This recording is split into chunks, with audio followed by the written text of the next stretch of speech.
Hey everyone, it's that math magician. On this video, we're going to take another look at prisms, but this time we're going to see can we find the volume of a cylinder. Now, if you haven't yet watched my first video on what a prism is, I would highly suggest you go and watch that because I introduce and define prisms, and it's going to be important for us to understand that before we hop into this example problem. But if you did watch that, let's go ahead and see. Can we find the volume for this cylinder? Now remember, cylinder is a fancy word for saying a circular prism. A cylinder has a circle as its base shape. Notice that the bottom is a circle and the top is a circle. Now, looking at this figure here, it doesn't appear to be a perfect circle because we're looking at it from an angle, right?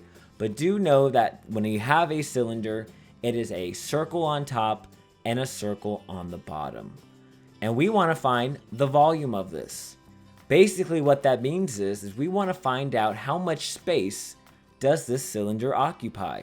How much could we fill it in with, let's say, water? Imagine this is a cup.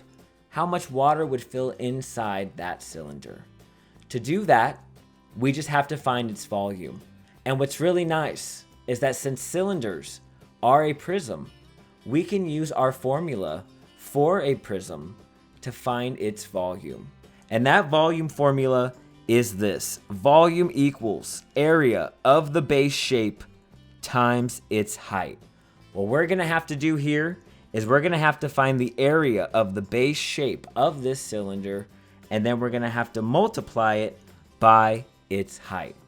So let's go ahead and see if we can do that. Now, I have a cylinder here, and I know that its base shape is a circle. So essentially, I'm just going to have to find the area for this circle. To find the area of a circle, we have a formula for that.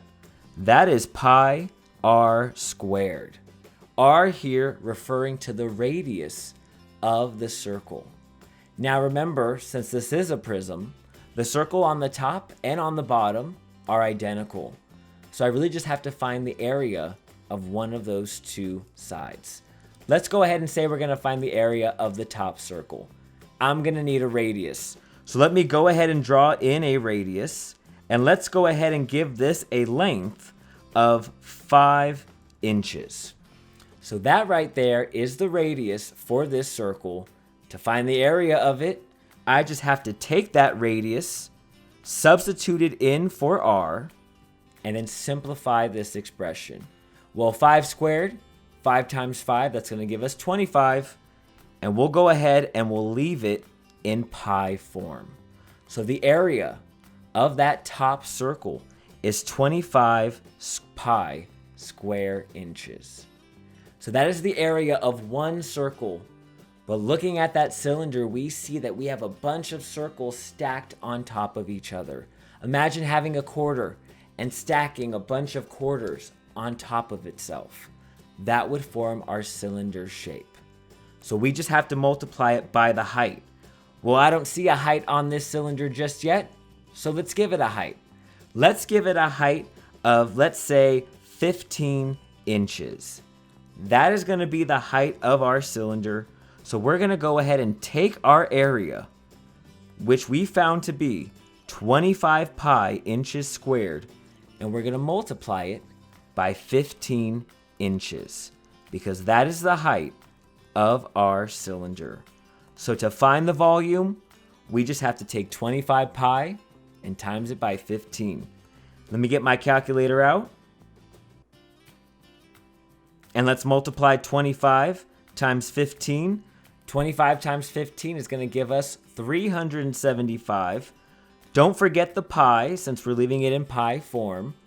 And since this is volume, it's inches cubed.